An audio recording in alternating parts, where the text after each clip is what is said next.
At gate 22 of a bustling Atlanta airport, Jennifer adjusted her tailored blazer and glanced impatiently at her Rolex.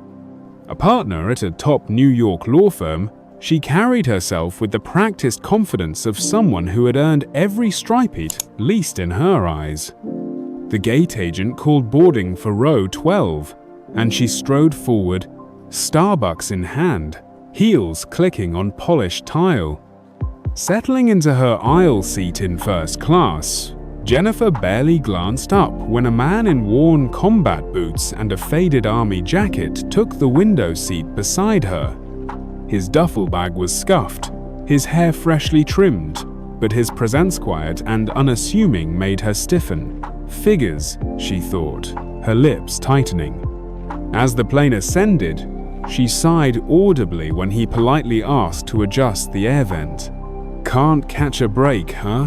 she muttered under her breath, loud enough for him to hear. He turned to her with a soft smile and said nothing. That irritated her more.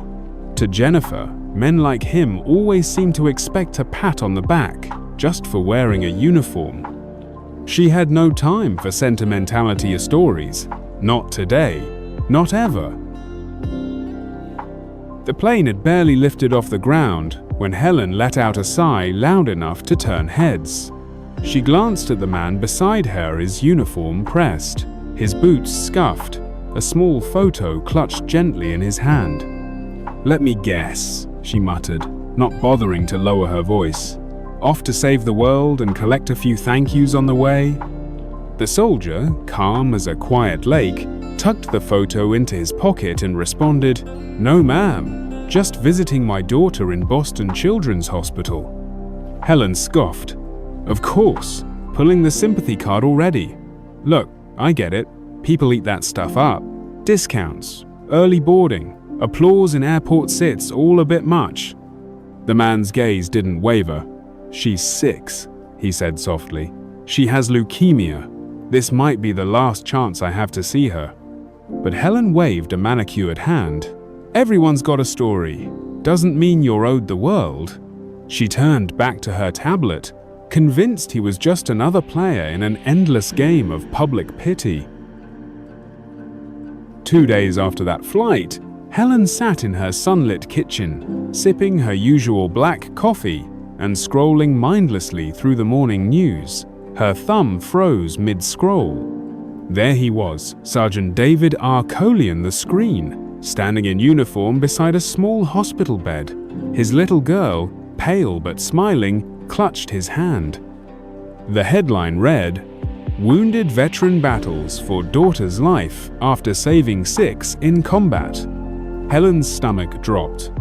The segment showed clips of him carrying injured comrades out of a burning vehicle overseas, even after being struck by shrapnel.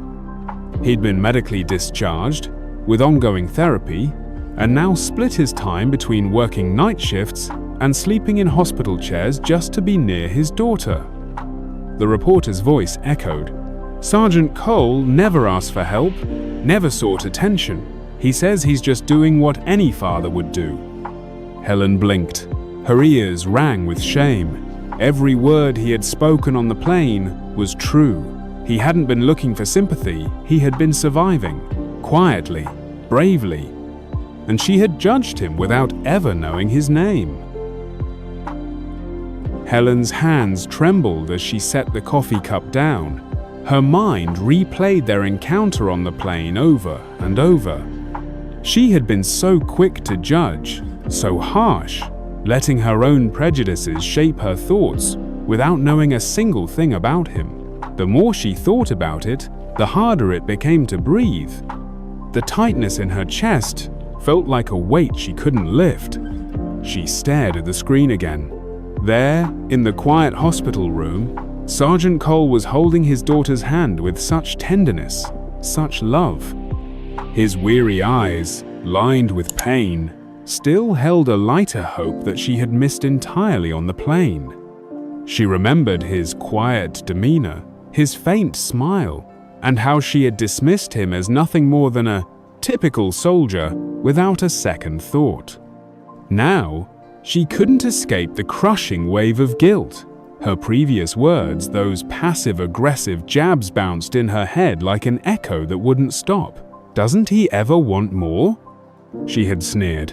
"Why do soldiers always think they're special?" But they were special. He was special. And her heart twisted as she realized how wrong she had been. The pain of her own ignorance stung worse than anything she had ever felt. She had spent her life looking down on people like him, all the while blind to the strength and sacrifice they carried silently. Tears blurred her vision as she sat, the weight of her judgment sinking in.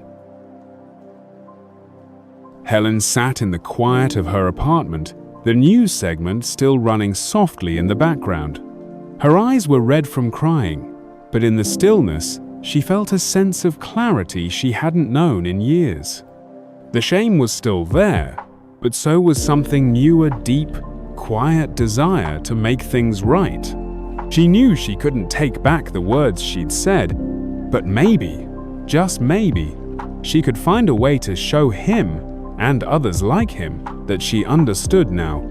The next day, Helen visited the hospital website, where donations could be made to help families with medical expenses. She didn't want anyone to know it was her, didn't need the recognition. She simply gave what she could, quietly and anonymously. As the transaction went through, she felt a soft release, like a weight lifting just a little. It wasn't a grand gesture. It wasn't about making up for her past mistakes.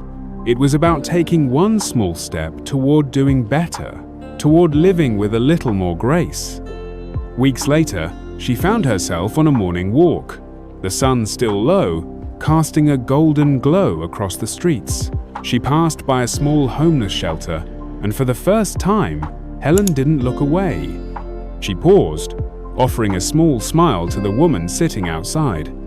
It was a fleeting moment, but it meant something. She didn't have to solve the world's problems, but she could change her own heart quietly, gently. And in that silence, a transformation took place. Helen, the woman who once scoffed at the underprivileged, had found within herself a new sense of compassion. Her cold heart had found warmth again, not in grand gestures, but in the small, everyday acts of kindness.